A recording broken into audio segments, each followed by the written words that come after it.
Graça e paz da parte de Deus, nosso Pai, e do Senhor Jesus Cristo. Eu sou o pastor Gilberto Rebouças e nós estamos aqui para mais uma reflexão na poderosa e santa palavra de Deus, nosso Pai. Quero cumprimentar todos os irmãos que estão conosco nesta hora, pelo Facebook, na comunidade bíblica online. Para acessar a comunidade bíblica online, você entra no meu Facebook e em cima, onde tem aquela lupa, como você vai pesquisar, você coloca comunidade bíblica online. Você vai lá e clica. Nós também temos outro instrumento de divulgação e propagação da palavra de Deus, que é o nosso canal no YouTube, Gilberto Rebouças, tudo minúsculo. Você vai lá e deixa o teu like, clica no sininho, para que você seja avisado das pregações. E nós temos várias pregações lá, e nós temos esta página na internet dentro do meu Face, que é Comunidade Bíblica Online. E hoje nós já tivemos transmitindo a Santa Ceia pela manhã, e agora à noite nós vamos para o sermão de hoje à noite, o sermão dominical. E hoje eu queria falar sobre um tema que poucas vezes é falado, que é a queda e suas consequências. Abra comigo a sua Bíblia no capítulo 3 do livro do Gênesis, do livro de Bereshit, que é assim como os judeus o conhecem. E quando ele foi traduzido para a língua grega, ele recebeu o nome de Gênesis, que quer dizer origem, começo, porque no livro do Gênesis nós vamos ter, em forma embrionária, as grandes doutrinas da Bíblia, e dentre elas a queda, porque se eu não compreendo a queda, jamais eu vou compreender o que é salvação, o que é o soerguimento, o levantamento desse homem. Se eu não sei o que quebrou, eu não sei o que precisa ser consertado. Então hoje nós vamos estudar um pouco sobre a queda do homem. No capítulo 3, versículo 1 diz assim: Ora, a serpente era a mais astuta que todas as alimárias do campo que o Senhor Deus tinha feito. E esta disse à mulher: É assim que Deus disse: Não comereis de toda árvore do jardim? E disse a mulher à serpente: Do fruto das árvores do jardim comeremos. Mas do fruto da árvore que está no meio do jardim, disse Deus: Não comereis dele, nem nele tocareis, para que não morrais. Então a serpente disse à mulher: Certamente não morrereis, porque Deus sabe que no dia em que dele comerdes, se abrirão os vossos olhos, e sereis como Deus, sabendo o bem e o mal. E vendo a mulher que aquela árvore era boa para se comer e agradável aos olhos, e árvore desejável para dar entendimento, tomou do seu fruto e comeu, e deu ao seu marido, e ele comeu com ela. Então foram abertos os olhos de ambos, e conheceram que estavam nus, e cozeram folhas de figueira, e fizeram para si aventais. Senhor nosso Deus e Pai, na Tua presença entramos, pedimos a Tua bênção na reflexão desta noite. Pedimos que derrame sobre nós a Tua graça, a Tua bênção e a Tua unção, em nome de Jesus Cristo, nosso Senhor. Amém. Nós hoje vamos estudar sobre a queda. No Gênesis, o capítulo 1 e o capítulo 2 falam do homem antes da queda. E durante esses muitos anos de ministério, tanto na pregação do Evangelho quanto no ensino da Palavra de Deus, eu tenho percebido que muito pouca gente tem alguma noção sobre o que significa a queda. O primeiro pecado. O que na teologia se chama de pecado original, o pecado que dá origem a todos os outros. E até Gênesis 2, o homem é a imagem de Deus, possui livre-arbítrio pleno, capacitado para conhecer o bem e o mal, tem pureza na alma, não precisa cobrir-se, não precisa de vestimentas, porque não há maldade em seu coração. Este homem é o representante visível do Deus invisível, a ele foi confiado o governo sobre a criação inferior. Este homem tem um lar, Deus vai suprindo suas necessidades e ele vai aprendendo com Deus na viração do dia. Ele tem um moré, que é professor em hebraico, e um didáscalos em grego. E esse homem tem que aprender com Deus, e Deus na viração do dia caminha. Esse homem usufrui da presença direta do Altíssimo.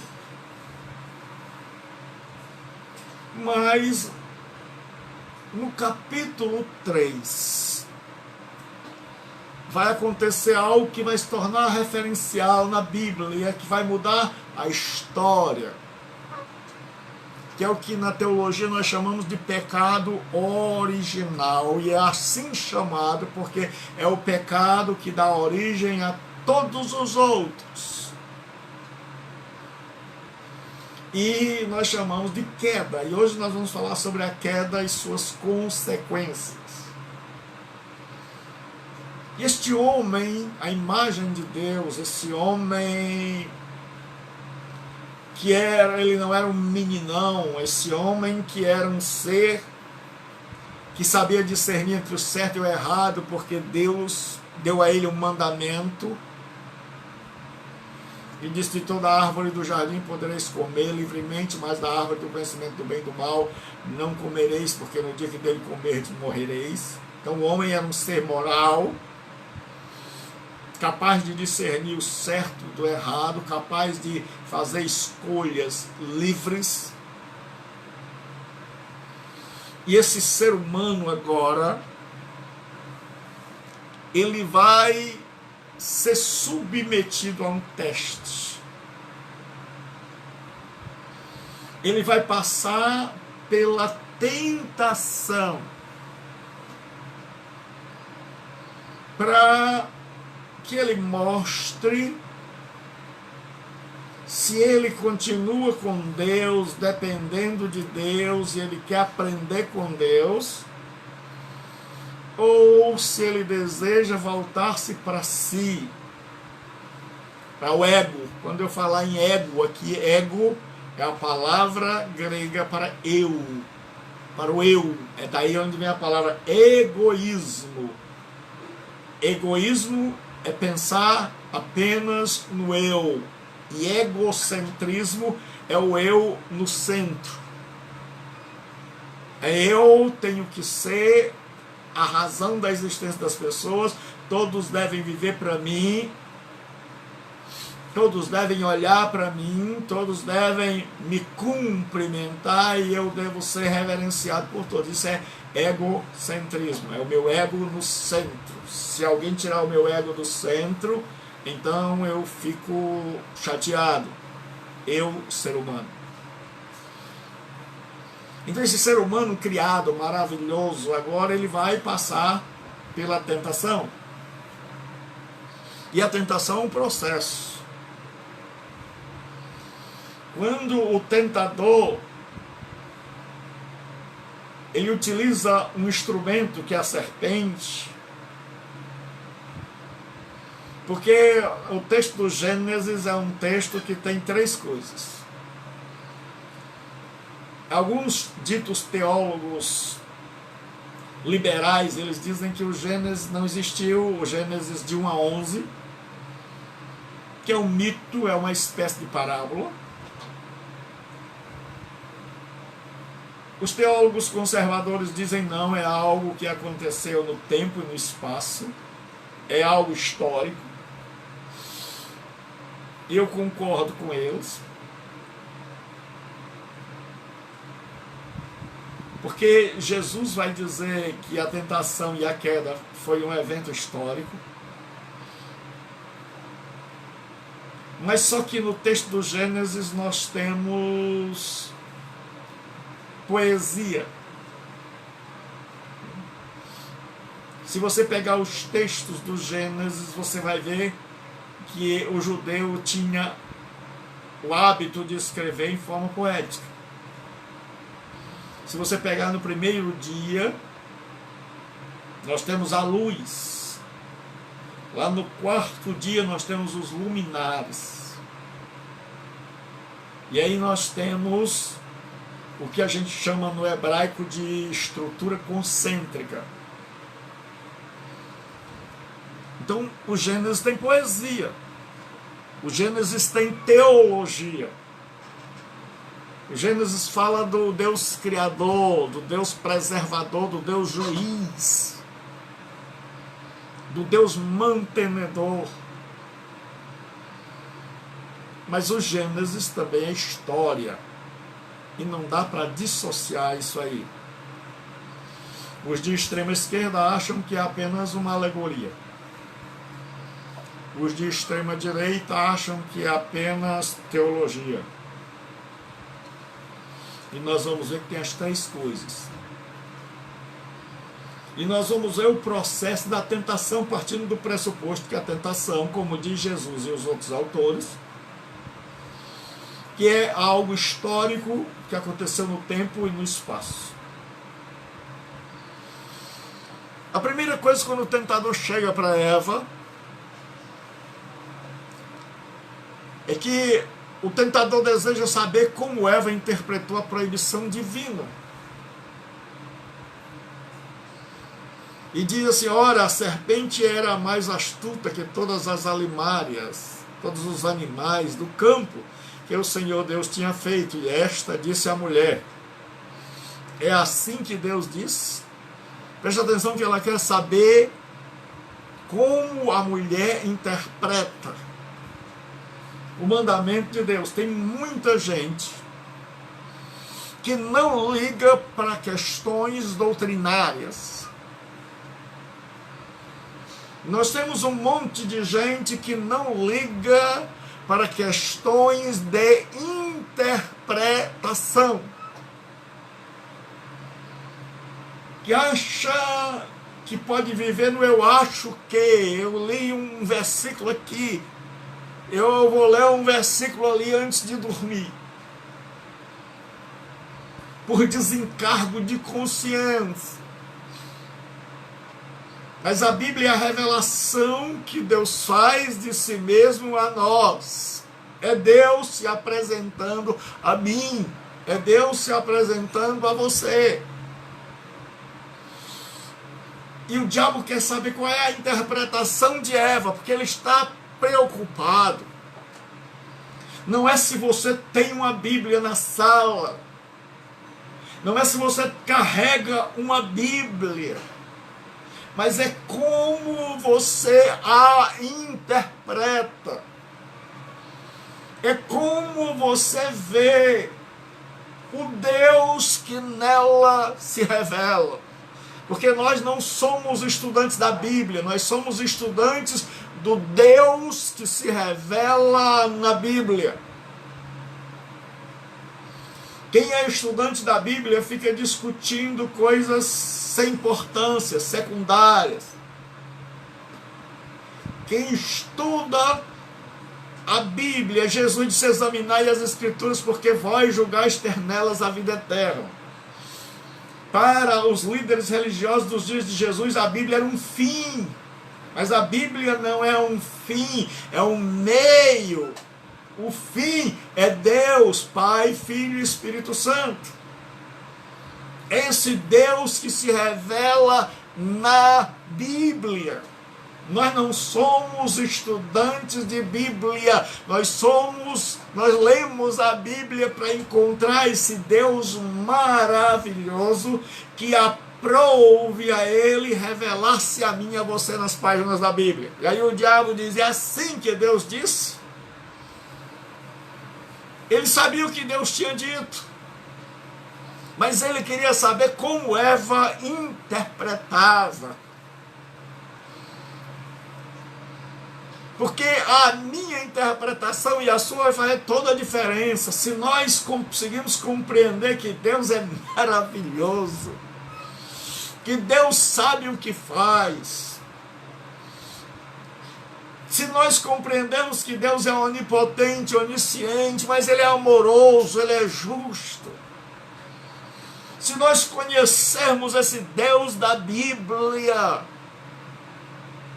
vai ser muito difícil para Satanás encontrar brecha para nos atacar, encontrar um lugar no muro da nossa existência. E aí ele diz, é assim que Deus disse, não comereis de toda árvore do jardim. É assim que Deus disse. É ao mesmo tempo perturbador e lisonjeiro. Procura impingir a falsa ideia de que a palavra de Deus está sujeita ao nosso julgamento. O diabo chega para a mulher e ele tem um desejo de saber como é que ela vê Deus. E a pergunta é, como é que você vê Deus? Como é que você interpreta Deus? Qual o conhecimento que você tem de Deus? Você se preocupa em conhecer a Deus? Porque quando você se relaciona com qualquer pessoa, o dia a dia vai mostrando para você quem esta pessoa é. Infelizmente nós temos gente de igreja que há anos é religioso, mas que não conhece a Deus. E aí Satanás chega para Eva e diz, é assim que Deus disse, que ele quer saber como ela interpreta. Ele quer saber se ela achou que o mandamento de Deus era, como eu digo, uma cerca, porque quando Deus dá mandamentos, Ele não quer ferrar com a minha vida nem com a tua. Os mandamentos de Deus são cercas, no alto de um penhasco, para que eu e você não venhamos a cair. É Deus dizendo, meu filho e minha filha, não passe daqui. Mandamento de Deus não é prisão, é proteção. Vou repetir, mandamento de Deus não é prisão, é proteção. Não é para impedir a nossa felicidade, é para impedir a nossa destruição, a nossa ruína. É uma cerca que ele coloca dizendo, se você passar daqui, você desaba no despenhadeiro. É uma demonstração de amor e não de castração. E quando o diabo faz isso, ele tenta colocar na cabeça de Eva que é possível fazer um julgamento, que a palavra de Deus está sujeita ao nosso julgamento. Que cada um pode interpretá-la ao seu bel prazer, e é isso. Hoje nós temos gente que não estuda a palavra de Deus e o Deus que se revela na palavra a sério, mas que estuda de qualquer jeito e que interpreta de qualquer jeito. E aí, quantas vezes nós não achamos que temos o direito de julgar a palavra de Deus? E quantas vezes nós não dizemos, se eu fosse Deus, eu faria diferente? Quanta gente é assim? Então Satanás quer saber como é que ela interpreta. Como é que você interpreta Deus? Deus é só aquele ser que proíbe.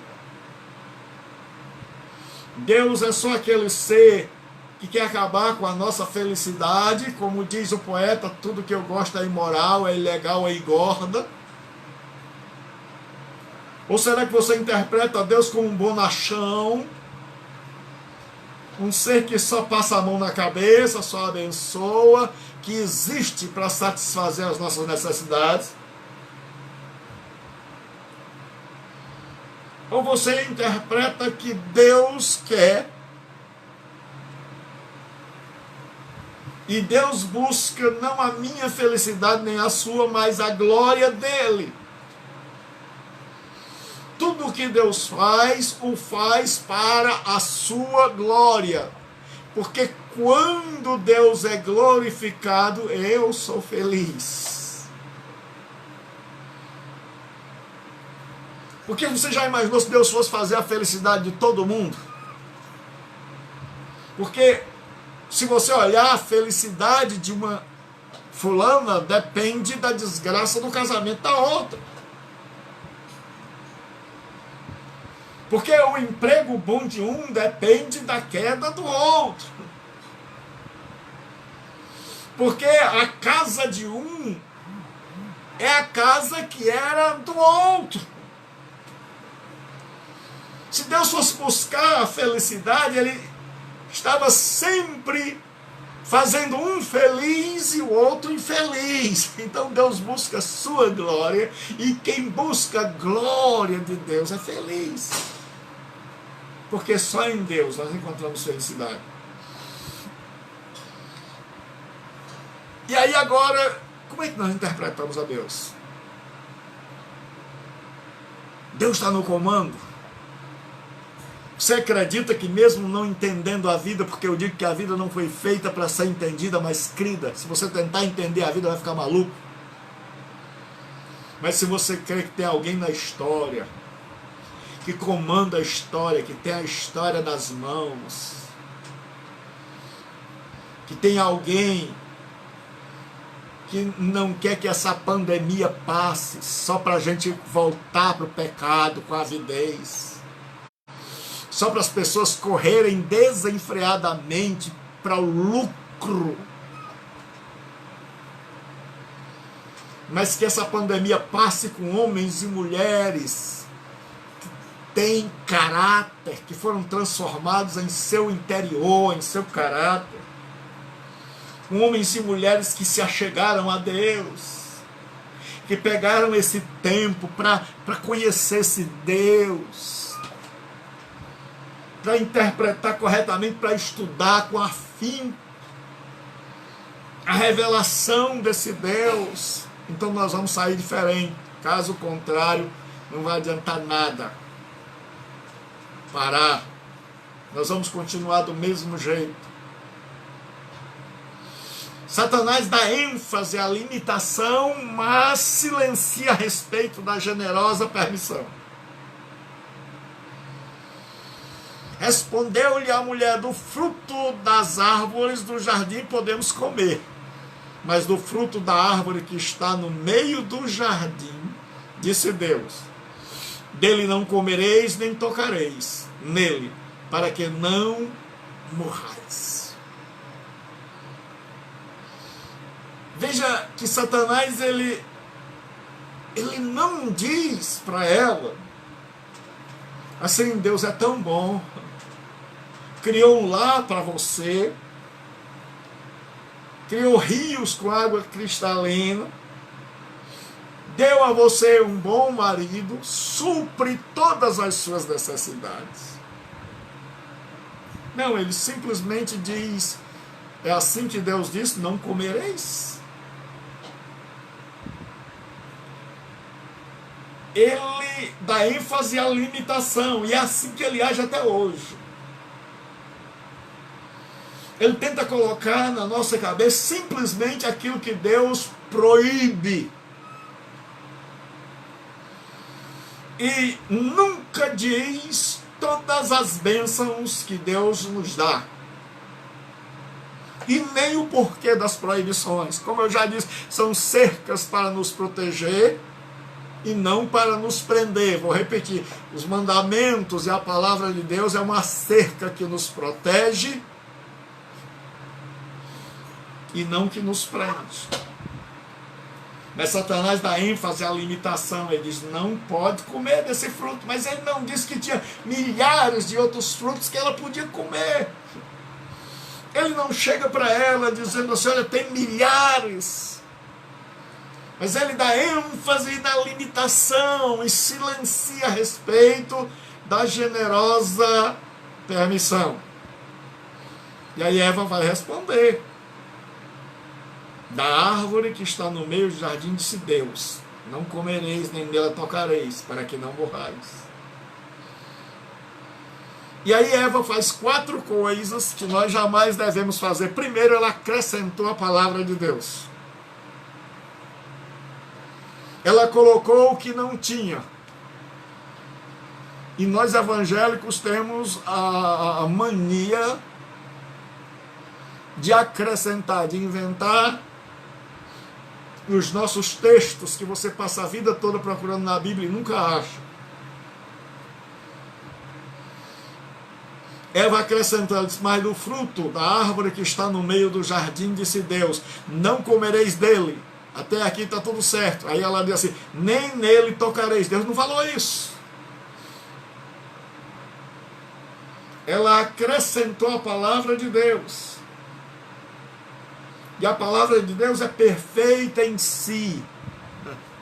É o que eu sempre digo.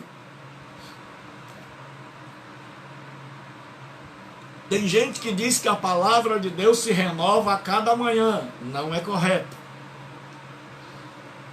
A palavra de Deus é perfeita. O que se renova todo dia é algo imperfeito. Um celular que você tem, um computador, um livro, qualquer coisa, uma roupa, por não ser perfeita, ela vai precisar sempre ser renovada. Você vai sempre estar comprando o melhor, mas a palavra de Deus não se renova. O que se renova é o meu entendimento da palavra de Deus, é o teu entendimento, à medida em que você se importa com a palavra de Deus, aí ela vai se abrindo, porque a revelação de Deus é como se alguém colocasse uma cortina diante de uma paisagem linda, e esse alguém fosse abrindo a cortina paulatinamente, você começasse a ver os rios, as montanhas, os pássaros, as casas, as pessoas, até que toda a paisagem fosse vista. Assim é a Escritura. Deus começa lá no Gênesis descortinando a história, e ele vai se revelando, ele vai se revelando, ele vai se revelando, e na medida em que nós vamos estudando, nós vamos compreendendo a grandeza desse Deus. Então Eva, a primeira coisa que ela fez foi acrescentar. Leia a Bíblia com responsabilidade para que você não diga o que Deus não disse. Em segundo lugar, ela omitiu parte da palavra de Deus. Mas da árvore do conhecimento do bem e do mal, dela não comerás, porque no dia que dela comeres, certamente morrerás. Ela omitiu o certamente morrerás. Porque geralmente é assim. Nós dizemos que a Bíblia é a palavra de Deus, mas nós temos os nossos textos. E nós temos uns textos que nós não gostamos muito. É tanto que nós criamos as famosas caixinhas de promessa. Que naquelas caixinhas só tem os textos que nos agradam. Porque muitas vezes nós não queremos ouvir o que Deus tem a nos dizer. Então nós editamos, nós selecionamos, nós recortamos aquilo que nos interessa. E Eva não estava interessada nesse advérbio que diz assim, certamente. com toda certeza. No dia que você fizer isso, você vai morrer. Em terceiro lugar, Eva transformou certeza em hipótese. Deus diz assim: certamente morrereis. Olha o que Eva disse: para que não morrais. Deus disse: morre. Ela diz: talvez, quem sabe.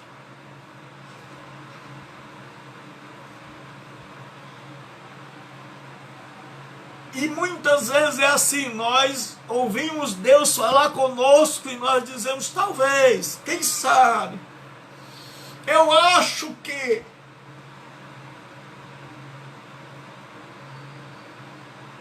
Deus diz: se você me desobedecer, morre. Eva diz: talvez, para que não morrais. Ela não repete como Deus disse: certamente morrereis. Tem um monte de gente com medo da palavra de Deus. Por isso escolhe o que lhe convém e rejeita o que não lhe convém. Por isso se acha no direito de saltar textos e de escolher o que lhe agrada. Em quarto lugar, Eva subestimou a astúcia da serpente.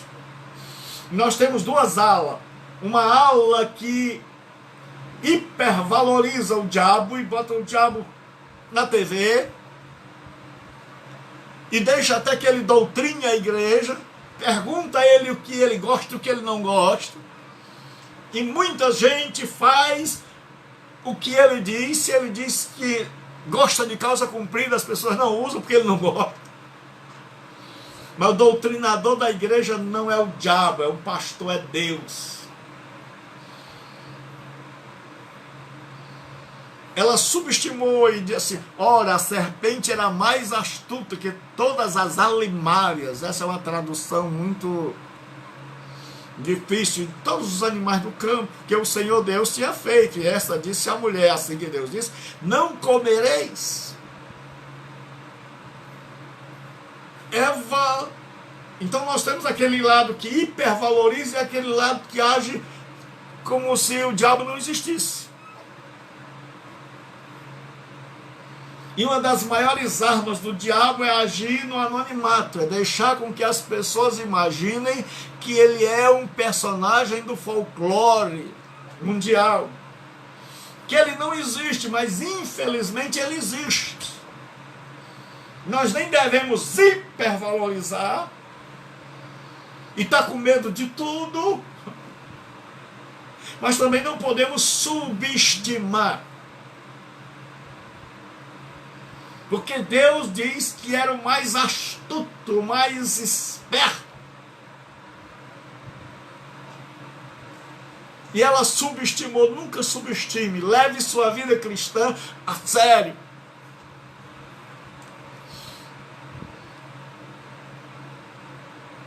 E o que acontece? O tentador contradisse a palavra de Deus. Ele percebe agora que Eva interpretava Deus como um ser radical, bitolador, que ela não compreendia muito a palavra de Deus. Hoje tem um monte de gente que não dá bola para estudar com seriedade a Escritura. Nós temos um monte de cristão que lê a Bíblia por cima e que espera que alguém estude a Bíblia por ele, que não leva Deus a sério como Eva não levou, e por isso estão caindo.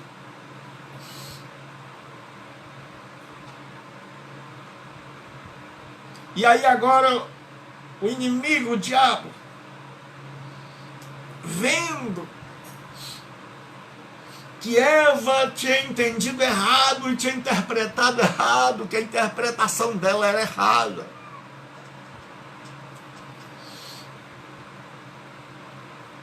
porque eu vou lhes dizer alguma coisa, a interpretação é coisa séria. Muita gente diz assim: eis que realizo uma obra em vossos dias e não crereis quando vos for contada. Abacuque 1, 5, 4.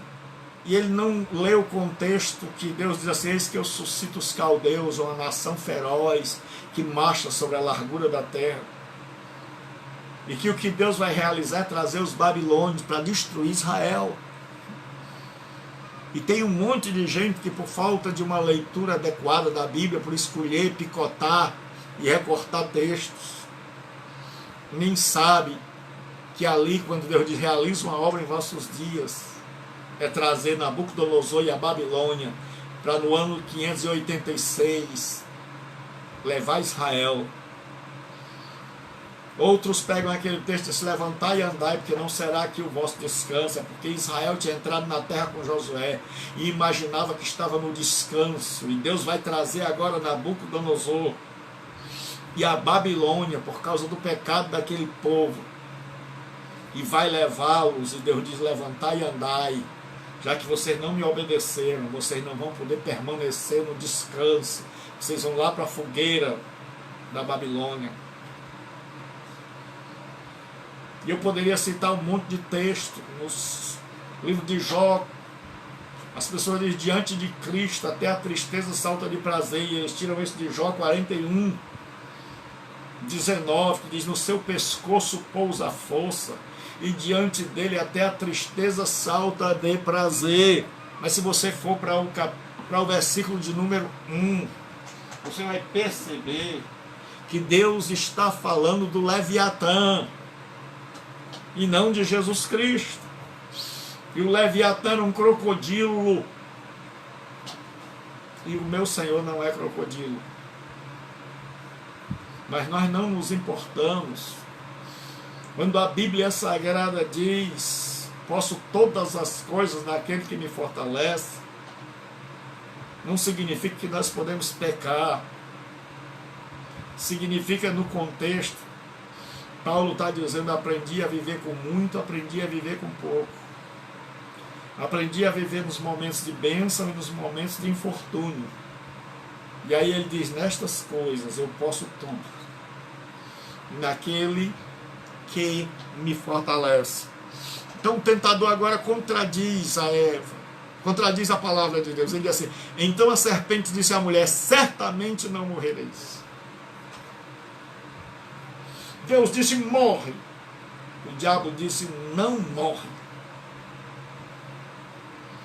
A primeira doutrina a ser negada é a do juízo, porque esta sendo negada, qualquer outra pode ser negada.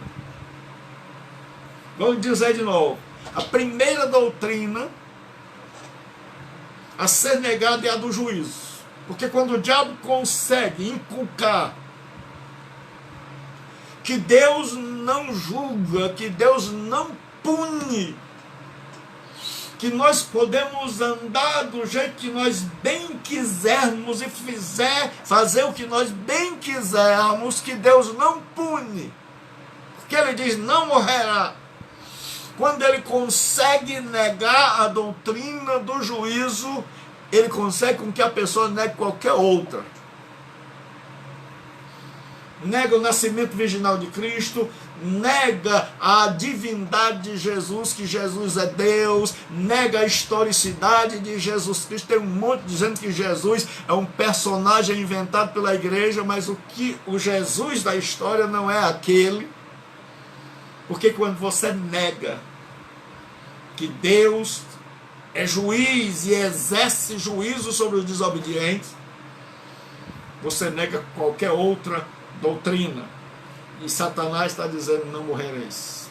Ele está negando a doutrina do juízo. O tentador agora lança dúvidas sobre o caráter de Deus, porque Deus sabe que no dia em que dele comerdes, se vos abrirão os vossos olhos e sereis como Deus, sabendo o bem e o mal. O tentador agora é o que Paulo vai dizer: não saia da vossa boca nenhuma palavra torpe, sapros, no grego. E aquela palavra ali é uma palavra, é uma insinuação maldosa. É aquela pessoa que chega para você e faz, ele não diz claramente, ele faz apenas uma insinuação. E a partir daquela insinuação maldosa, seu coração é envenenado. E é isso que Satanás faz aqui. Ele diz: Deus está escondendo de você, porque Deus sabe, ele está dizendo, Deus sabe que se você comer, você vai enxergar coisas que ele não quer que você enxergue. Ele lança dúvidas sobre o caráter de Deus. Ele diz, porque no dia que você comer, você vai ser igual a ele, conhecendo o bem e o mal. E muitas vezes Satanás lança dúvidas sobre o caráter de Deus. E um dos primeiros passos para a nossa ruína é a dúvida. Tiago diz que o que duvida é como as ondas do mar. Não pense tal homem que receberá do Senhor alguma coisa. Nunca permita que o diabo coloque no seu coração dúvidas a respeito do caráter de Deus. Ele agora consegue semear no coração de Eva, que não estava preparado. Paulo disse, habite ricamente em vossos corações a palavra de Deus. Mas Eva sabia alguns versículos, e versículos que ela não sabia de cor. E versículos que ela aumentava, tirava.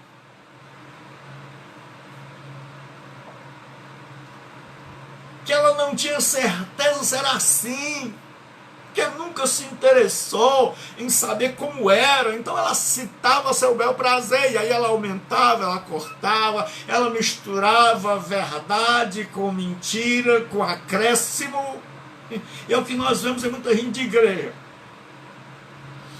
E aí agora ela está com o coração em dúvidas, o maligno consegue inculcar dúvidas, e ela fica pensando, será que Deus não está escondendo de mim, de Adão, algo? Será que Deus é tão bom que só pensa em nós? E talvez você que me ouve hoje à noite esteja em dúvidas quanto ao caráter de Deus, quanto à bondade de Deus. Geralmente você pergunta, mas por que Deus permite tanta coisa? Mas nós não perguntamos por que eu escolho tanta coisa ruim. E nós não perguntamos e não queremos saber que a vida é feita de causa e de efeito.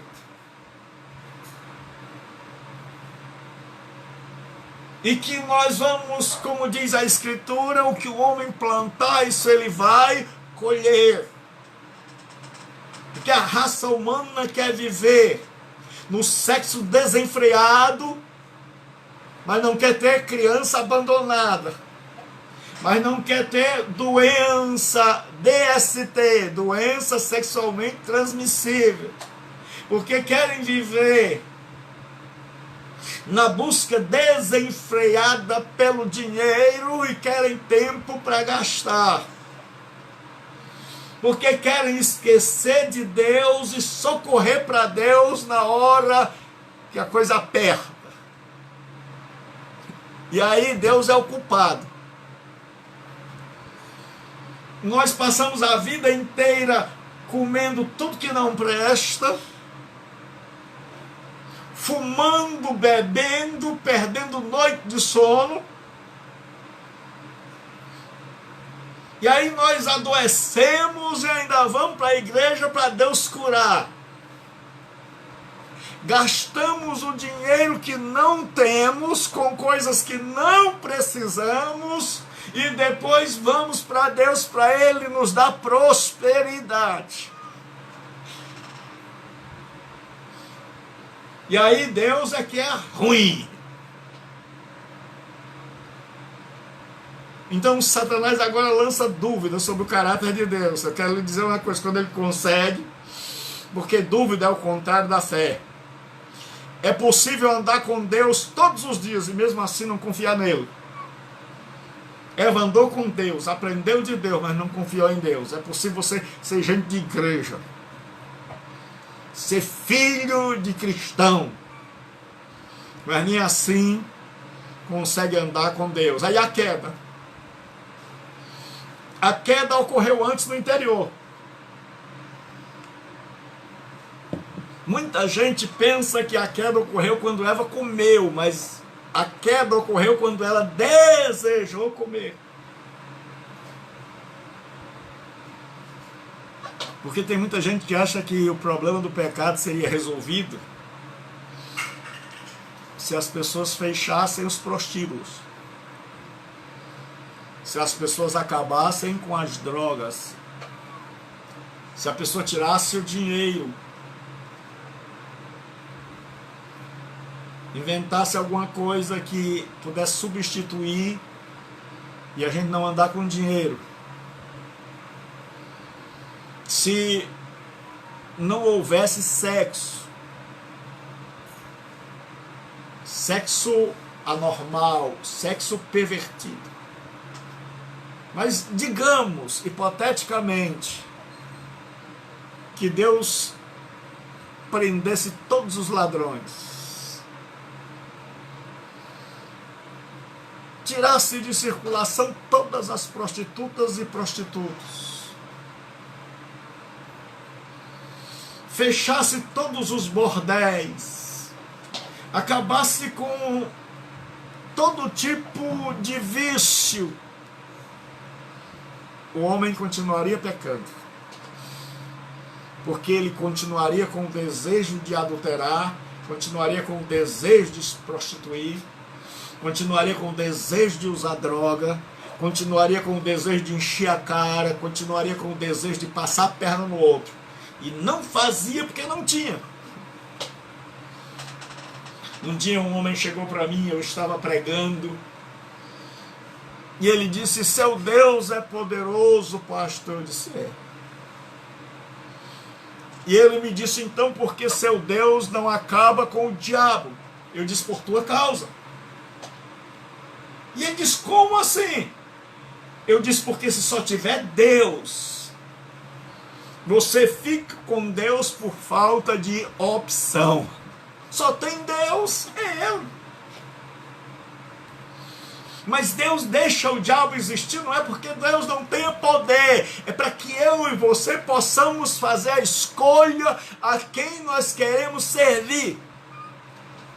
E no dia em que cada um tiver feito as escolhas, no dia em que você que está me ouvindo tiver feito a escolha e dito assim: é Deus que eu quero servir, é Ele que eu quero servir, aí o diabo está acabado. Mas Deus vai permitir a existência do diabo enquanto o ser humano estiver em cima do muro.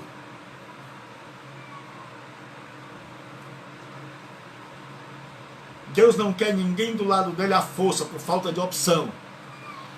Deus quer que você esteja do lado dele por amor. Então nós vamos ver sobre a queda. A queda ela ocorreu aqui dentro.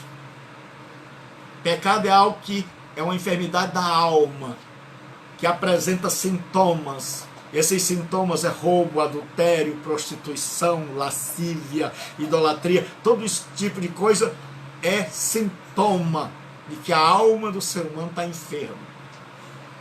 É por isso que você troca a roupa da pessoa, troca a igreja, mas não consegue trocar o coração. Ela permanece do mesmo jeito, ou então piora. Tem muita gente que frequenta a igreja e piora. E viu a mulher, e aquela árvore era boa para comer. Veja, ela nunca tinha olhado para aquela árvore. Mas agora, em dúvida, ela olha e ela vê que é boa, quando Deus disse que não é. E agradável aos olhos, e árvore desejável para dar entendimento. Eva pecou aqui. Ela não pecou quando tomou. O homem não peca quando se deita com a mulher na cama, ele peca quando ele pensa e ele projeta em deitar com ela. Porque Jesus vem e ele vem reinterpretar a lei. Jesus não vem mudar a lei de Deus. A lei de Deus é perfeita.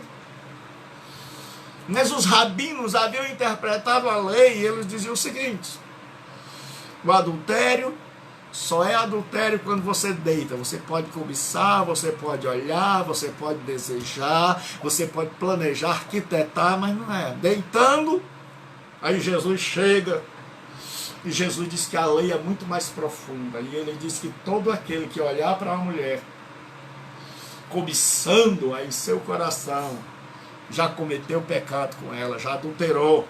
E aqui Eva já desejou. Se Deus chega e como um pai ele puxa o fruto, ela ficava pulando, tentando pegar.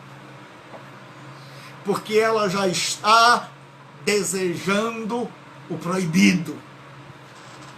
E esse desejo que nasceu é porque o coração já foi corrompido. Porque o coração já não é mais o mesmo.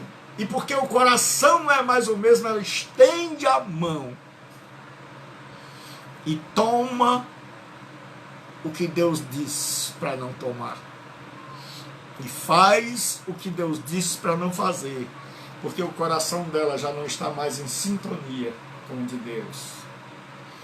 Porque o Deus de Eva agora não é o diabo. Deixa eu lhe dizer uma coisa. O diabo não está preocupado que eu e você façamos a vontade dele. O que ele não quer é que eu e você façamos a vontade de Deus. Porque o diabo sabe que se nós tomarmos as nossas vidas nas nossas mãos,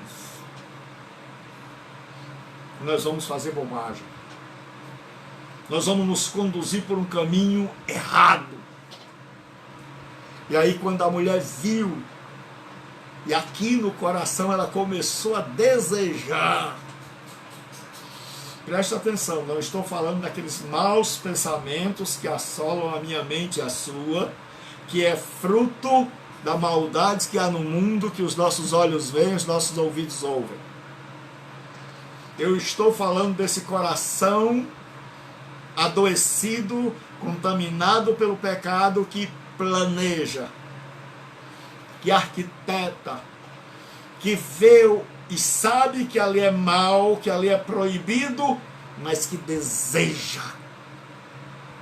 Eva sabia que aquilo era proibido, mas agora viu a mulher aquela árvore que era boa.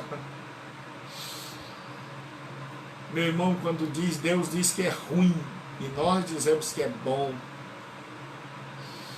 Quando o mal se torna agradável, e quando o proibido por Deus se torna desejável, é sintoma de que o nosso coração foi corrompido.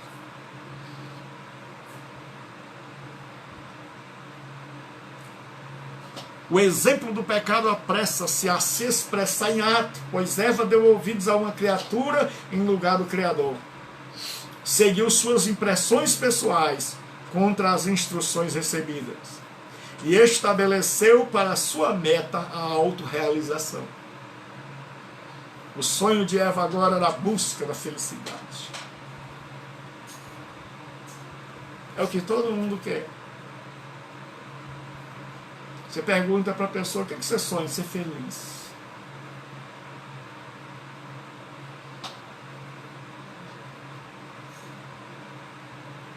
E Eva, presta atenção no que eu vou dizer agora. Eva e Adão conhecem o bem sem poder praticá-lo.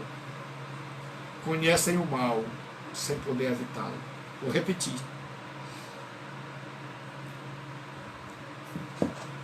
Eva, cumpriu-se em Eva, ela conhece o bem e o mal.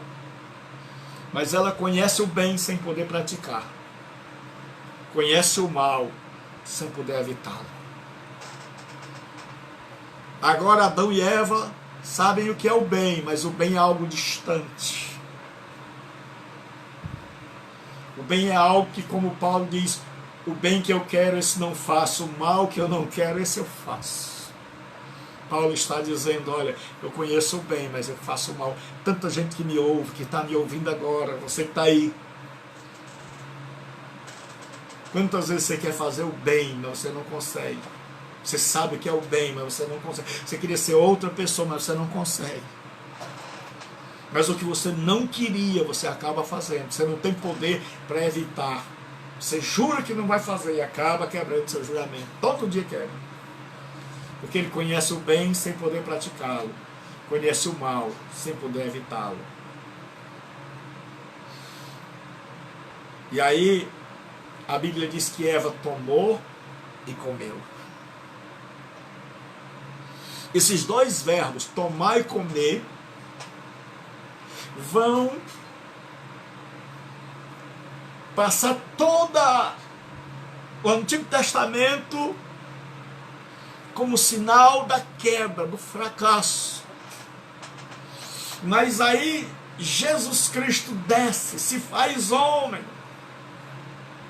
E antes da sua paixão, na Páscoa, Jesus Cristo transforma estes verbos de perdição para verbos de salvação. Porque quando ele parte o pão e pega o cálice, ele diz, tomai e comei. Então o verbo tomar e comer, que era símbolo de perdição, porque Eva tomou e comeu, agora, hoje mesmo eu celebrei a ceia direto daqui. E hoje mesmo nós comemos o pão e tomamos do vinho. E os verbos que implicavam em maldição e desgraça foram redimidos e transformados em verbos de salvação. E hoje, quando a gente lembra, tome e coma, tomar e comer, você não lembra de Adão e Eva tomando e comendo.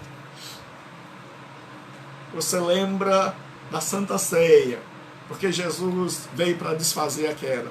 As consequências da queda, a natureza humana se corrompeu. E ambos estavam no, o homem e sua mulher, e não se envergonhavam antes da queda. Gênesis 2, 25, depois da queda. Então foram abertos os olhos de ambos, e conheceram que estavam nus, e coseram folhas de figueira, e fizeram para si aventais. Não é que eles estavam de olhos fechados, foi aberto o entendimento, e agora havia malícia, maldade. Antes da queda, eles estavam nus e não viam maldade. Após a queda, o coração não é mais o mesmo.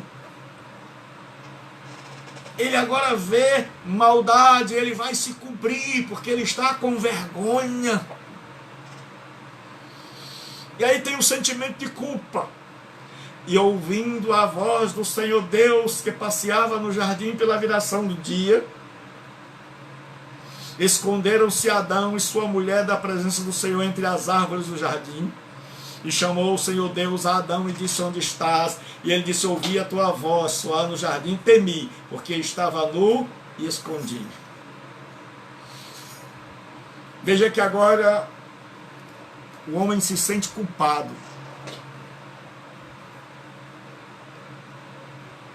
Ele agora, sempre que Deus vinha, ele estava pronto para receber, mas agora ele corre, se esconde, porque ele está envergonhado, porque ele tem culpa, e ele diz, eu temi, porque culpa gera medo. Eu quero dizer para você hoje, se você se arrepender, Jesus Cristo quer apagar a tua culpa e acabar com os teus medos.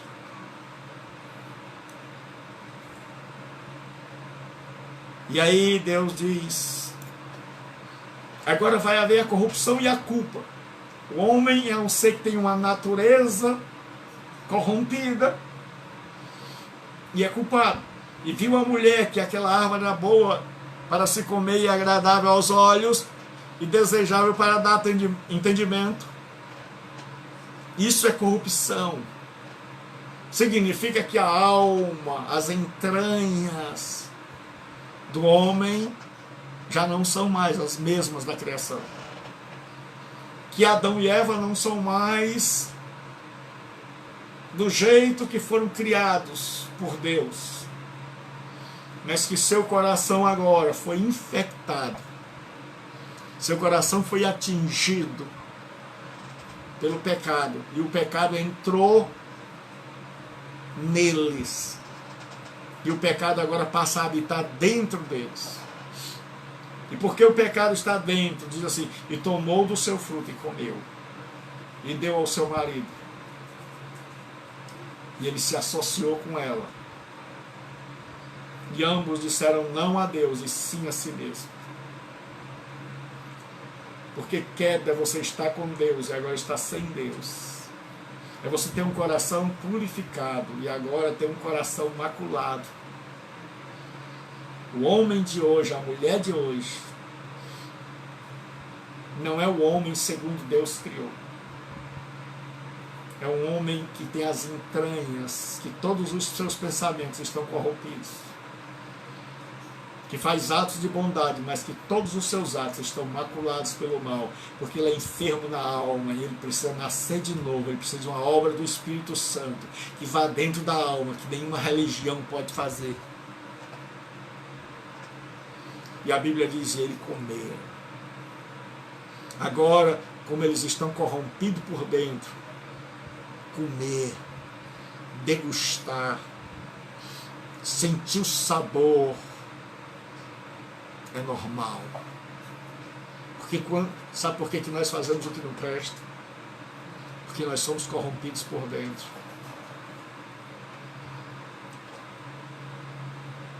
O ser humano agora é um ser corrompido por dentro, então não adianta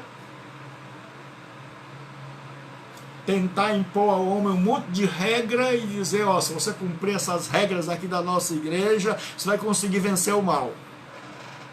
Paulo chega em Colossos e o povo dizia, não toque, não prove, não use. E Paulo diz, todas estas coisas não têm poder contra a concupiscência da carne. Porque há algo aqui. Porque só o Espírito Santo pode transformar esse coração. Tirarei vosso coração de pedra e colocarei um coração de carne. Não há reconhecimento de culpa pessoal. O grande problema é que quando Deus chega, eu acho Deus maravilhoso. Deus chega e diz, por que vocês fizeram isso? Quem te disse que você estava nu? Deus faz como se ele não soubesse nada, como se ele estivesse chegando agora. Porque Deus está dando uma oportunidade a Adão e a Eva de se arrependerem, de confessarem seus pecados, de dizer, pisei na bola, falhei, como Deus está dando esse tempo todo a você. Deus deu a mim muitos anos para que eu me arrependesse, e Deus está te dando muito tempo para que você se arrependa, para que você pare de se enganar. Porque nós nos medimos, nos mensuramos pelo outro, nós dizemos, eu sou melhor que o outro. Mas deixa eu te dizer, o paradigma não é o outro, o paradigma é Jesus Cristo. E quando você se compara com Jesus Cristo, você percebe quão pecador é. Mas aqui ninguém reconhece culpa. Ninguém admite. Era isso que Deus estava esperando. Eu imagino como Deus deve ter ficado revoltado ao perceber que ele sabe que tem culpa no cartório. Adão e Eva têm culpa no cartório, mas não querem reconhecer. E como Deus deve ficar indignado ao saber que tem um monte de gente que sabe que tem culpa no cartório, que sabe que não é o que Deus planejou que ele fosse, que vive uma vida que não é a vida que ele quer, que é uma vida para os outros verem, mas não consegue admitir. Olha o que aconteceu. Então disse Adão, a mulher que me deste por companheira, ela me deu da árvore, eu comi. Disse o Senhor à mulher, por que fizeste isso? Ela disse, a serpente me enganou e eu comi. Adão transfere a culpa para a mulher e para Deus. Ele diz à mulher que tu me deste. Então a culpa não é minha, a culpa é do Senhor que me deu e dela que também me deu. O Senhor me deu essa mulher e ela me fez pecar. Então eu estou fora. Ele não assume. E a mulher, Deus chega para a mulher e diz, e aí? Ela diz a serpente.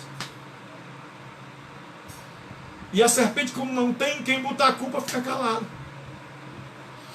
É por isso que a Bíblia vai dizer que Davi é um homem segundo o coração de Deus. Em primeiro lugar, porque foi um homem que Deus escolheu. Em segundo, porque ele diz contra ti, contra ti. Está na hora da gente dizer, Pai, não quero saber o que o outro fez ou deixou de fazer. Se ele é ou não melhor que eu. Mas eu quero assumir minha culpa.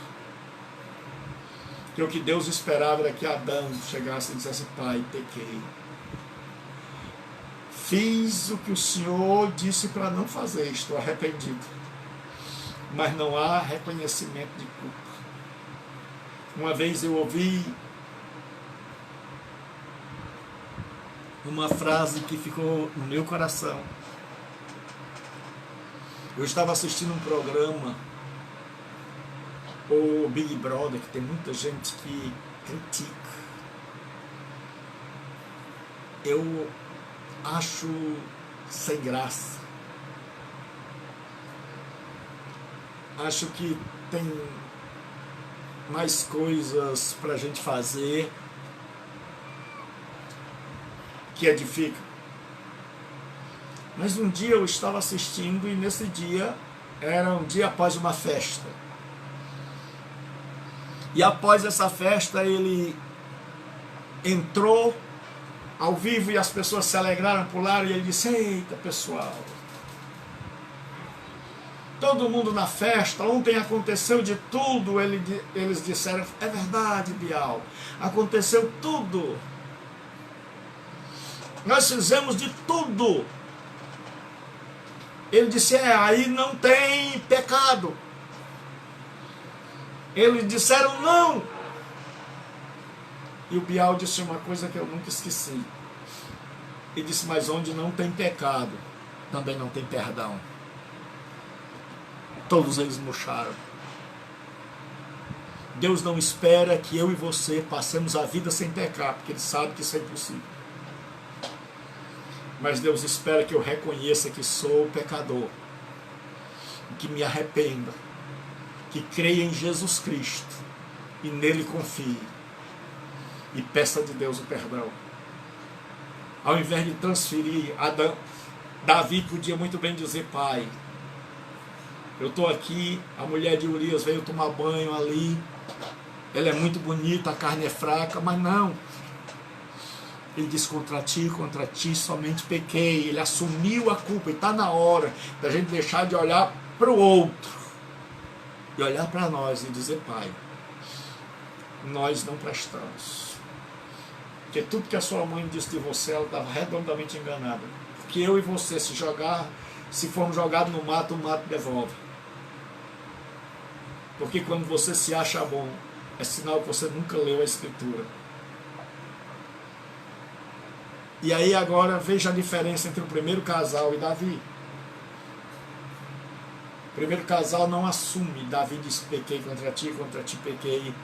Tu serás justificado quando falares e puro quando julgares. Ele está dizendo, quando o Senhor me condenar e tudo que disser é verdade, tem razão, eu estou errado.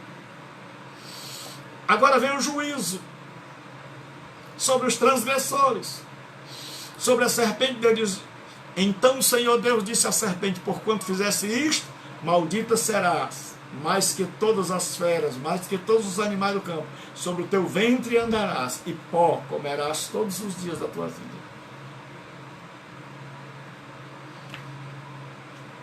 Deus mostra para Satanás que ele não tem recuperação, que ele vai rastejar a vida toda, como sinal de que é um ser caído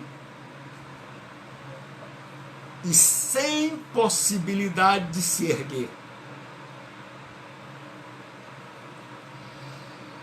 que durante toda a sua existência, nesta existência e no porvir, jamais levantar-se-á. Que a queda da raça humana é reversível, mas a queda de Satanás é uma queda irreversível. Sobre a mulher, e a mulher disse: multiplicarei grandemente a tua dor e a tua conceição. Com dor darás à luz filhos, e o teu desejo será para o teu marido, e ele te dominará. E ele te dominará. Está dizendo que a mulher agora, uma possível tradução do hebraico é: você viverá em função do marido. A tua vida ocupará um papel secundário e ele se destacará. E é isso que nós temos visto na história, a mulher procurando ocupar seu espaço, mas que nunca consegue encontrar. Estuda mais e ganha menos. E sobre o homem, e a Adão disse: porquanto destes ouvido a voz da tua mulher e comeste da árvore que te ordenei, dizendo: não comerás dela, maldita é a terra por tua causa. Vivemos debaixo de uma terra amaldiçoada. Nós não moramos mais no Éden. Nós estamos debaixo de uma terra, debaixo de maldição, que ora tem vulcão, ora tem terremoto, ora tem tsunami, ora tem pandemia, porque nós estamos numa terra que está debaixo de maldição e que aguarda a vinda de Jesus para libertar essa terra. Paulo diz que a criação geme e nós gememos aguardando a manifestação dos filhos de Deus, porque a terra está debaixo de maldição por causa do pecado do homem. E ele diz assim: com dor comerás dela todos os dias da tua vida, espinhos e cardos também te produzirá, comerás a erva do campo, no suor do teu rosto comerás o teu pão, até que tornes a terra, porque és pó, e ao pó tornarás. Aqui tem a pior coisa. Deus está dizendo: a terra que dava o fruto com facilidade vai te dar com muita dificuldade. Qualquer pai de família que trabalha sabe como é difícil você conseguir alimentar a família. E ele diz até que volte ao pó. Aqui tem a sentença. E como diz Eclesiastes, o pó volte ao pó de onde era, e o espírito volte a Deus que deu. Mas a tentação não deve ser vista somente do ponto de vista negativo. Nós devemos ver a tentação também do ponto de vista positivo. Ou seja, se Deus permitiu o diabo tentar Adão e Eva, isso significa a misericórdia de Deus, porque Satanás caiu sozinho. Ninguém tentou a Satanás. Ele começou a pensar diferente e deu à luz o pecado. Por isso que ele vai rastejar para sempre, porque é um ser caído para sempre, que não tem retorno, que não tem condição de mudar, que não há salvação para ele. E sabendo Deus que o homem podia fazer a mesma coisa, pecar sozinho, que um dia o homem e a mulher andando no jardim poderiam pecar sozinho, e aí eles estariam como Satanás, caídos, sem reversão. Deus permite Satanás tentar. Por quê? Porque quando Satanás tenta, o homem não pecou sozinho, ele pecou porque ele foi induzido. Então o pecado não veio de dentro dele, mas veio de fora para dentro. Então o pecado não o pertence, é um mal que vem de fora e no coração dele se instala, mas se é de fora não é dele, por isso pode ser retirado. Já em Satanás não, é dele, ele gerou, ele é o pai do pecado. O pecado é dele, é parte dele. O pecado não é parte minha nem sua. Por isso que o Espírito Santo, quando entra em nós, ele tira. Então, você já imaginou se Deus tivesse deixado a gente cair sozinho? Hoje nós seríamos semelhantes ao diabo, perdidos. E quando nós falamos em queda, nós temos que terminar com as dimensões da queda. O que foi a queda? A queda tem uma dimensão teológica, ou seja, do homem e Deus. Há uma ruptura entre o homem e Deus, entre o Adão, a raça humana, e Deus. Comeste da árvore que te ordenei que não comesses. O homem desobedeceu a Deus e agora há uma ruptura. Deus é a fonte da vida. A vida que o homem tem é derivada de Deus. E como eles estão agora separados, há uma separação entre o homem e Deus. Então esse homem morre espiritualmente. Ele é como um zumbi que anda, mas ele não tem mais a vida. Por isso que Jesus chega e diz: eu sou a vida. Só Jesus pode devolver a vida que nós perdemos na queda. Então, desde Adão até nossos dias, o homem anda separado de Deus, rompeu com Deus e não tem a vida eterna. Em segundo lugar, uma ruptura psicológica interna no homem. Ouvi a tua voz e temi. O homem agora se esconde, o homem agora é um ser cheio de medos, cheio de culpa, carregado de culpa, de temor. E eu quero dizer para você uma coisa: Jesus Cristo levou sobre si a minha culpa, a tua culpa. O castigo que nos traz a paz estava sobre ele, pelas suas pisaduras nós somos sarados. Você vai ver que Jesus é o remédio para a queda. Na queda, o homem se desliga de Deus. Em Jesus Cristo, nós somos reatados por Deus. Na queda, nós nos tornamos pessoas carregadas de medo. Tem gente que me ouve, que vive com medo, que vive assustado, que tem medo de roupa tal, tem medo de filme tal, tem medo disso, tem medo daquilo.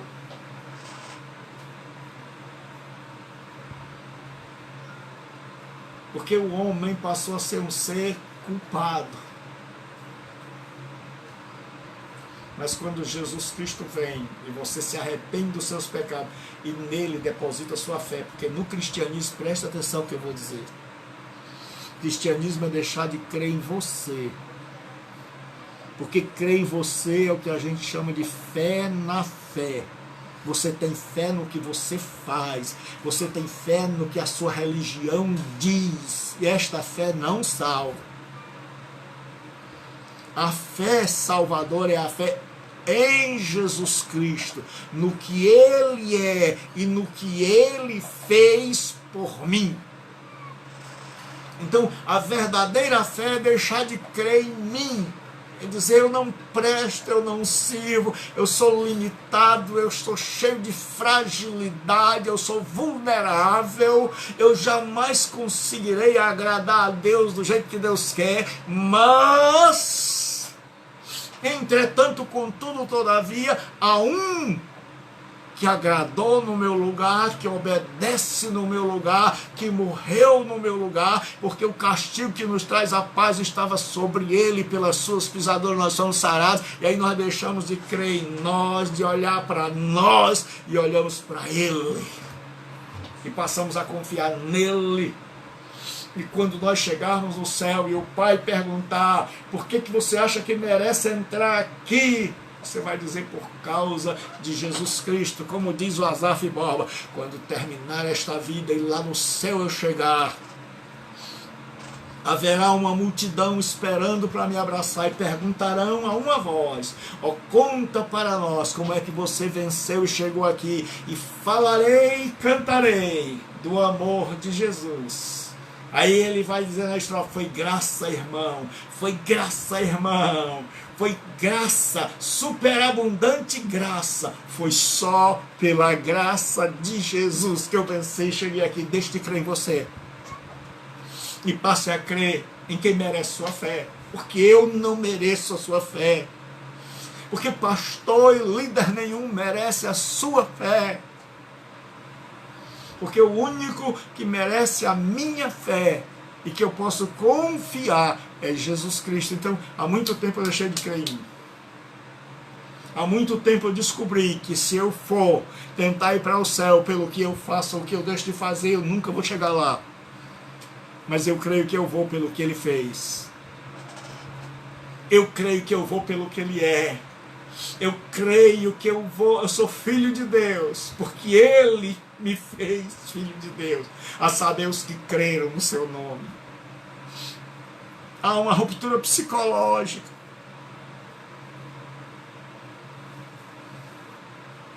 Interna, na imagem de Deus. Nós somos feitos à imagem de Deus, só que essa imagem de Deus hoje está danificada. Hoje, uma das coisas, a imagem de Deus está no nosso intelecto. Hoje o nosso intelecto é usado muitas vezes para planejar o que não presta. Nos nossos sentimentos, e quantos sentimentos, quanta amargura nós carregamos. Quantas raivas, quantos sentimentos negativos, quanto azedume nós não temos dentro de nós. Quanta gente que se deixou azedar e envenenar. Nós continuamos tendo a imagem de Deus, mas essa imagem de Deus no intelecto está tão desfigurada que você olha e diz: como é que a pessoa faz doutorado em psicologia para ensinar o outro a se tornar um viciado, um dependente de cigarro? Como é que a pessoa estuda tanto para fazer propaganda, para fazer com que as pessoas se tornem dependentes? Você pergunta: que intelecto é esse que o homem cria uma bomba como a que destruiu Hiroshima e Nagasaki? Que o homem continua com o intelecto, com a imagem de Deus, mas essa imagem foi completamente atingida. O homem continua com sensibilidade, ele continua com emoções, mas suas emoções hoje são de raiva, de amargura, são feridas na alma, não cicatrizadas, e o homem continua com vontade. Mas seu desejo agora não é mais inclinado para Deus, é inclinado para si. O eu substituiu a Deus. Hoje nós queremos que até Deus viva para o meu eu. Nós queremos que Deus, não é assim, nós não oramos mais: seja feita a tua vontade. Nós chegamos para Deus com um monte de pedidos e dizemos: Deus, está aqui meu pedido, eu quero que o Senhor faça a sua vontade, dê seu jeito. O homem, desde a quebra, é alguém rompido com Deus, rompido consigo mesmo. E há uma ruptura social entre o homem e a mulher. A mulher que me deste por esposa, ela me deu da árvore e eu comi. Agora o homem e a mulher não são mais uma só carne. Agora cada um tem sua agenda. Agora cada um por si. Agora um jogando a culpa no outro. E nós estamos vendo essa ruptura. Então você vai ver que queda é afastamento de Deus, é divisão interna e é divisão social. Eu estou rompido.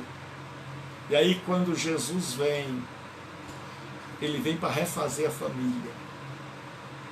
Ele vem para refazer os laços. E é por isso que Ele bota a gente dentro de uma igreja, dentro de uma comunidade. Em todo tipo de gente. Porque na Escritura não há lugar para gente desigrejada. Por que, pastor Gilberto, que Deus coloca a gente com todo tipo de gente? Porque Ele quer nos ensinar a viver em sociedade. Porque a nossa tendência, magoado e ensoberbecido, achando que nós somos o... E aí Deus nos coloca em uma sociedade para que a gente aprenda que o projeto inicial de Deus é também uma ruptura cósmica entre o homem e a terra. Deus diz: maldita é a terra por tua causa. Nunca mais foi a mesma. A terra que você pisa, a terra que nós vivemos, debaixo de maldição. É uma ruptura laboral entre o homem e o solo. Em fadigas obterás dela o sustento durante os dias de tua vida. Deus está dizendo: não vai haver mais moleza. Deus está dizendo agora: a terra que te era subordinada revoltar-se-á contra ti. Dar-te-á o alimento, mas à custa de muito suor. Tem gente que diz assim: se eu soubesse quem inventou o trabalho, eu matava. Eu quero dizer uma coisa para você: quem inventou o trabalho não morre, porque quem inventou o trabalho foi Deus. Só que Deus não inventou o trabalho como ele é depois da queda. Antes da queda era prazeroso. Depois da queda, o trabalho se tornou pesado, fatigante. Há uma ruptura governamental entre o homem e a criação. Espinhos e cardo também te produzirá. Agora essa criação não dá só o que o homem quer. É como se fizesse pirraça, dá a ele o que ele não quer. E há, em último lugar, uma ruptura judicial, que é a pior, que é consequência da queda, até que tornes a terra, pois dela foste tomado, porque és pó e ao pó tornarás. Então nós vimos hoje que houve um processo de tentação. E o homem caiu primeiro aqui. Quando eu falo homem, a raça. E aí tomou. Então o pecado é algo que se instalou dentro de nós. E não adianta a gente fazer um monte de regras, porque não vai ajeitar. Só o Espírito Santo. Jesus veio na cruz do Calvário. A Bíblia diz que Jesus é o segundo Adão. Paulo nos diz em Romanos 5, a partir do versículo 12, que pela desobediência de um, muitos foram feitos pecadores, pela obediência de um, muitos serão feitos justos. Jesus veio desfazer a queda. A queda é uma ruptura com Deus. Jesus Cristo na cruz permite, propicia a mim e a você voltarmos para Deus em arrependimento e fé. É uma ruptura dentro de nós, de medo, de inquietação, de instabilidade. Jesus disse: deixa-vos a paz, a minha paz vos dou, não vos a dou como o mundo a dá. Quando você está em paz com Deus, começa um processo de paz consigo mesmo. A queda trouxe uma ruptura social entre marido e esposa, onde cada um jogava a culpa no outro. E Jesus Cristo vem para dizer que a culpa é individual, para dizer que não é o outro que me leva a pecar, é que pecado é uma escolha minha, por causa de uma natureza pecaminosa que eu tenho. E aí Jesus chega e ele vem romper com essa falta de domínio sobre a natureza. E ele levanta-se e ele diz: mar, aquiete-se. Vento, paz. E Jesus agora mostra qual era o projeto de Deus. Era o homem governando o mar, o vento, o homem governando a natureza. E no futuro os remidos governarão a natureza. É uma revolta da terra contra o homem. Mas Paulo diz que a criação geme, esperando a liberdade dos filhos de Deus, quando o Senhor vier e transformar o nosso corpo. É uma ruptura judicial. A queda traz para nós como fim o túmulo. Jesus traz para mim e para você a ressurreição. Então arrependa-se. O arrependimento mostra quem eu sou, o que eu fiz, o que a lei diz que eu sou condenado. A fé mostra quem Deus é, que Jesus Cristo fez e o que eu posso me tornar: perdoado, alcançado e abraçado pelo amor de Deus. Deus está nos redimindo das consequências da queda. Ele podia ter nos deixado lá. Ele podia ter escolhido nos destruir. Mas Ele permitiu que nós continuássemos existindo. E Ele nos deu tempo e está nos dando tempo para o arrependimento. E hoje eu convido você a se arrepender, a abandonar seus pecados e começar uma nova vida em fé na pessoa de Jesus Cristo. Dobre seus joelhos, onde você estiver, curva sua cabeça e ore comigo e diga: Pai, eu caí em Adão, porque eu reconheço que quem não caiu em Adão jamais pode ser levantado em Jesus Cristo.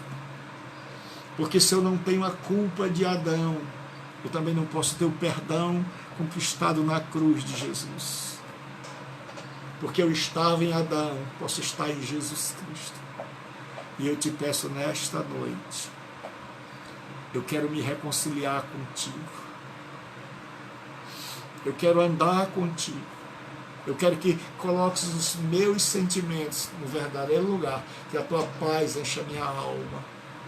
Eu quero ter comunhão com o meu próximo, saber começar esse processo de comunhão, de saber lidar com o diverso, com o diferente. Eu não quero terminar no pó da terra. Eu não quero terminar numa tumba fria. Mas eu quero ressuscitar. Eu quero ser ressuscitado. Primeiro aqui, dentro. Pai, visite meu coração e transforme. Faça o Espírito Santo habitar em mim, porque a partir de hoje eu quero ser uma nova criatura. Amém. Nós temos 2 instrumentos que eu não me canso de falar. A minha página dentro do Facebook, Comunidade Online. Você vai lá no meu Facebook e entrando no meu Facebook vai ter aquela luneta onde você procura e você coloca assim: Comunidade Bíblica Online. Você vai encontrar, você deixa lá a tua curtida, porque quanto mais curtida, mais visibilidade. Deixa teu comentário, deixa como esse canal tem abençoado a tua vida, essa página. Diz lá. E eu criei um canal no YouTube onde eu posto essas pregações para que você possa ouvi-las sempre que desejar, mostrar para outros. Lá tem um sino onde você clica e sempre que tiver postagem você vai receber. Lá tem uma mãozinha assim que você diz que gostou. E lá tem um espaço para você deixar seu comentário. Porque quanto mais comentário, mais as redes sociais divulgam. Se você não comenta, se você não clica, se você não curte, a gente fica lá no fim da fila. Mas se você clica, se você curte, nós vamos sempre subindo. Então sempre que a pessoa ligar o seu celular, ela vai ouvir uma palavra de fé.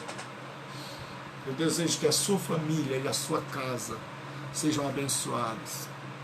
Eu desejo que o Deus que supriu as necessidades do povo de Israel no deserto com maná e codornizes, supra as tuas necessidades nesse momento de dificuldades.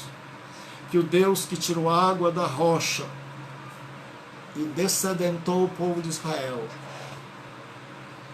supra a água no teu lar. Que o Deus que fez com que a sandália e a roupa de Israel não se gastasse durante a longa caminhada, que esse Deus faça as coisas na tua vida durarem e renderem. E que a graça do nosso Senhor Jesus, o amor de Deus o Pai e a comunhão do Espírito Santo seja com todos vós e com todos nós. E quem crê diga amém. Deus abençoe. Amém. Até o próximo domingo.